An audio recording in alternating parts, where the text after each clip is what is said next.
इस वीडियो में घनमूल के बारे में पढ़ेंगे। देखिए, घनमूल करने के कई नियम होते हैं, जिसमें हम आज 3 नियम पढ़ेंगे।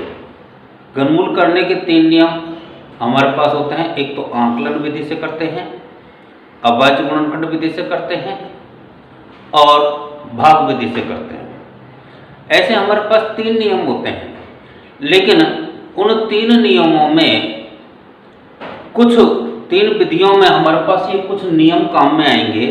जो चीज़ हमारे काम में आएगी इनको हम देखते हैं।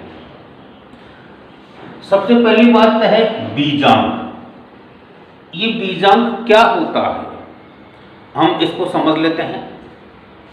तो बीजांक जो होता है, हमारे पास जो भी कोई संख्या दी गई होती है उस संख्या के अंकों को जोड़ देते हैं।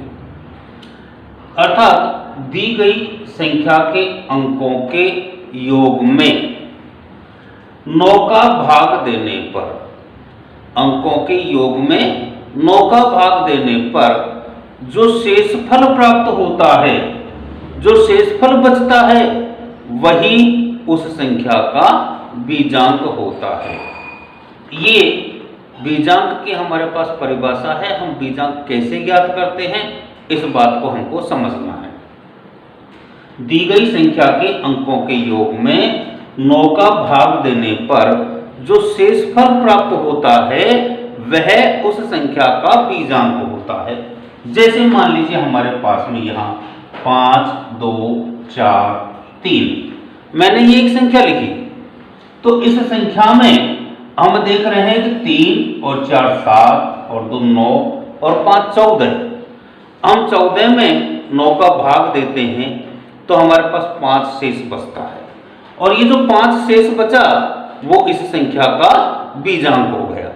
ऐसे हम बीजांक ज्ञात करते हैं।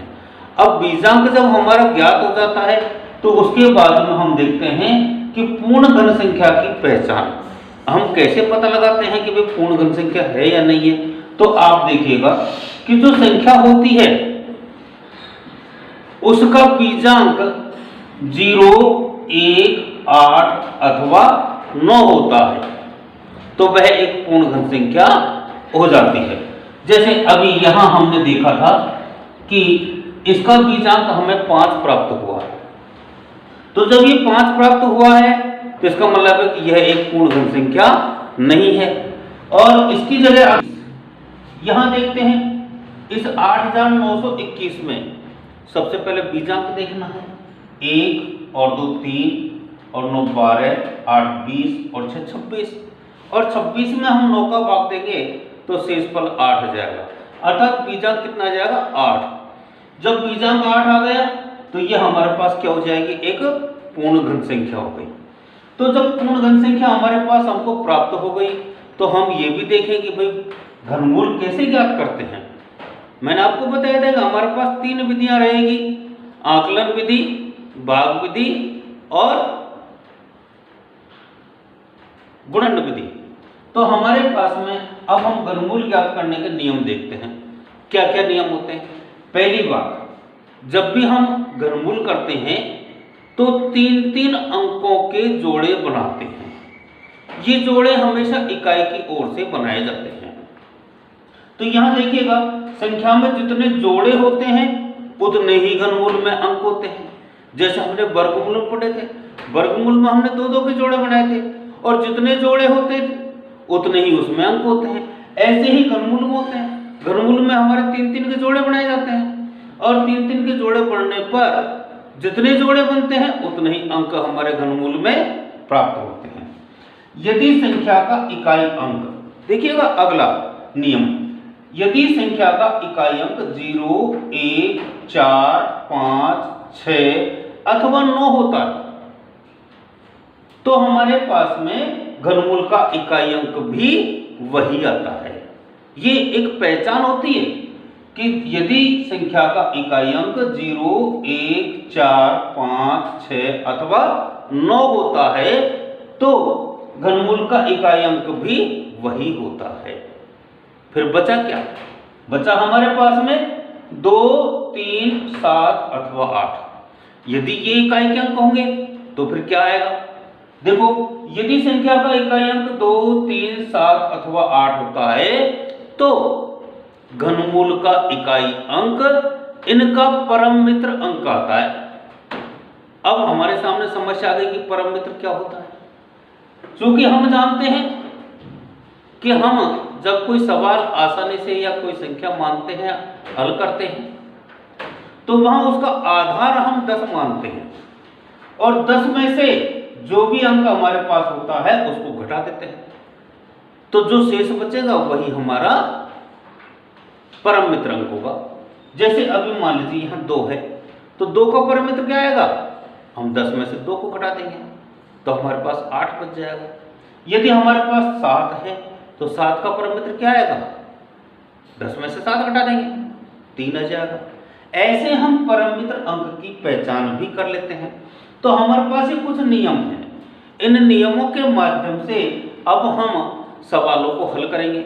सबसे पहले हम आकलन विधि का प्रयोग करेंगे। देखिएगा, यहां हमारे पास में मैंने ये 2 उदाहरण लिखे हैं और ये जो विधि है ये है हमारी आकलन विधि। अब इस आकलन विधि में हम कैसे हल करते हैं? देखो, यहां सबसे पहले हमारे पास में जो संख्या दे रखी है इससे हम जोड़े बनाएंगे। तो हम देखेंगे कि हमारे पास में इकाई की ओर से 3 अंक का जोड़ा हम बनाते हुए चलेंगे, तो 2 जोड़े हमें प्राप्त हुए। अब इन 2 जोड़ों में हमने देखा कि वर्गमूल घनमूल जब हम करेंगे तो हमारे पास 2 ही संख्या आएगी। अब इन संख्याओं में से हम इकाई की संख्या को तो पहचान लेंगे, इकाई वाला जो अंक है उसकी पहचान तो हम कर लेंगे, क्योंकि यहाँ इकाई का अंक 1 है तो इकाई का अंक तो 1 आ जाएगा, घनमूल का भी। लेकिन जो अंतिम जोड़ा हमारा है 68, इसको हम कैसे प्राप्त करेंगे? तो देखो, इसके लिए भी हमारा एक नियम लागू होगा। तो यहां संख्या का अंतिम समूह होगा और दूसरा घनमूल का अंतिम अंक। अब देखो, हम ये कैसे प्राप्त करते हैं? हो सकता है 1, 2, 3, 4, 5, 6, 7, 8, 9। अब यहां हमारे पास में हमने 1 का घन किया, कितना होगा? 1, 2 का घन 8, 3 का घन 27, 4 का 64, 5 का 125, 6 का 216, 7 का 343, 8 का 512 और 9 का 729। अब हम क्या करेंगे? इनमें से एक एक कम करते हुए चलेंगे। तो यहाँ 8 में से 1 कम हो गया, कितना हो गया? 7। 27 में से 1 कम हो गया तो 26। 64 में से 63, फिर 124। ऐसे हम इसको हल करते हुए चलेंगे, एक एक कम करते हुए चलेंगे। तो यहाँ 342, 512 में से 511, 729 का 728 और हम जानते हैं कि 10 का जो घन होता है वो 1000 होता है। तो 1000 में से हम 1 कम करेंगे तो 999। अब देखिएगा, अगर हमारे पास में अंतिम समूह 1 से 7 तक होता है तो घनमूल का अंतिमांक भी 1 होता है। ऐसे हमने इनको देखा तो हम आसानी से ये ज्ञात कर सकेंगे। देखिएगा, हमारे पास में यहां इकाई का अंक क्या है? 1, तो घनमूल का इकाई अंक क्या आएगा? 1 और अंतिम समूह में कितना है? 68। तो 68 किसके बीच में है? 64 से 124 के बीच में। तो 64 से 124 के बीच में है तो हमारे पास क्या आएगा? 41। अर्थात अगर हम इसका घनमूल करेंगे तो हमारे पास 41 आ जाएगा। ये ध्यान रखना है, ये जो विधि है इसको हम 2 समूह तक अर्थात 2 जोड़े होते हैं तो हम इस विधि का प्रयोग आसानी से कर सकते हैं। तो यहाँ जैसे यहाँ दूसरा उदाहरण हमारे पास में है 63, 60, 56। तो यहाँ हम इसमें इकाई की ओर से दो दो के 3-3 अंकों के जोड़े बनाएंगे। तो हमारे पास कितने जोड़े बन गए? 2। देखिएगा इकाई का अंक क्या है? 6। तो घनमूल का इकाई अंक क्या आएगा? अपन नियमों में लिखा था, ध्यान रखना है थोड़ा सा। तो यहाँ इकाई का अंक हमारे पास में 6। अब 636, तो 636 किसके बीच में आ रहा है? 512 से 728 के बीच में। तो यहाँ कितना हो गया? 8। इसका मतलब हो गया कि हमारे पास में इस 63, 60, 56 का घनमूल कितना हो जाएगा? 86। ऐसे हम आकलन विधि से घनमूल आसानी से ज्ञात कर सकते हैं। अगली जो विधि है हमारी दूसरी विधि, वो है गुणनखंड विधि। हाँ देखिए, हमारा एक उदाहरण जो हमने ऊपर किया था उसी को हम दूसरी विधि अभाज्य गुणनखंड से हल कर रहे हैं। तो यहाँ 63, 60, 56 हम देख रहे हैं। इसमें पहले हमने 2 का भाग दिया तो हमारे पास में 31, 80, 28 आ गया। फिर 2 का भाग दिया 15, 90, 14। फिर 2 का भाग दिया 79, 507। उसके बाद हमने देखा कि इसके अंदर और कोई संख्या का भाग नहीं जा सकता, तो हमने 43 का भाग दिया। कितनी बार गया? 1849। 1849 में 43 का भाग दिया 43 बार, और फिर 43 का भाग 1 बार। अब आपको मैंने एक बात बताई थी कि हम वर्गमूल में तो 2-2 के जोड़े बनाते हैं, लेकिन घनमूल में हम 3-3 के जोड़े बनाते हैं। तो यहाँ एक जोड़ा तो ये बन गया और एक जोड़ा हमारे पास में ये बन गया। अब देखिएगा तो हमारे पास हो गया 2 गुणा 43 बराबर 86। देखो यहाँ भी हमारे पास 86 आ गया और यहाँ भी हमारे पास 86 आ गया। इस प्रकार से हम अभाज्य गुणनखंड विधि का प्रयोग आसानी से कर सकते हैं और हमारे घनमूल हम आसानी से प्राप्त कर सकते हैं। अब देखिएगा हमारी अगली वर्गमूल किए थे, वही तरीका हमारे पास में है। हमने इकाई की ओर से लिया कि यहाँ पर 2 जोड़े बन गए। अब 2 जोड़े बन गए तो इस पहले जोड़े में आपको मैं एक बात बताता हूँ कि एक जोड़े में से एक ही अंक आता है, परंतु हम जब संख्याएं उतारेंगे तो हमेशा एक एक अंक उतारते हैं। तो यहाँ 636 में किसका घन समय हुआ था? 8 का, जो हमने सारणी से देखा था। 8 हमने यहाँ भी लिखा और 8 हम यहाँ भी लिखेंगे। अब इस 8 की घातफल हमारा, तो यहाँ हमारे पास 63, 60, 56 हम इसका घनमूल भाग विधि से कर रहे हैं। तो भाग विधि जब करेंगे तो हमने देखा कि 636 में 8 का घन समय हुआ। हमने 8 को यहाँ लिखा और 8 का घन यहाँ लिखा।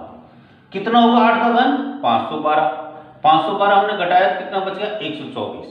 अगला अंक हमारे पास 0 उतारा हमने। यहाँ जब हम हल करेंगे तो यह 3 एक नियम के अनुसार से आता है।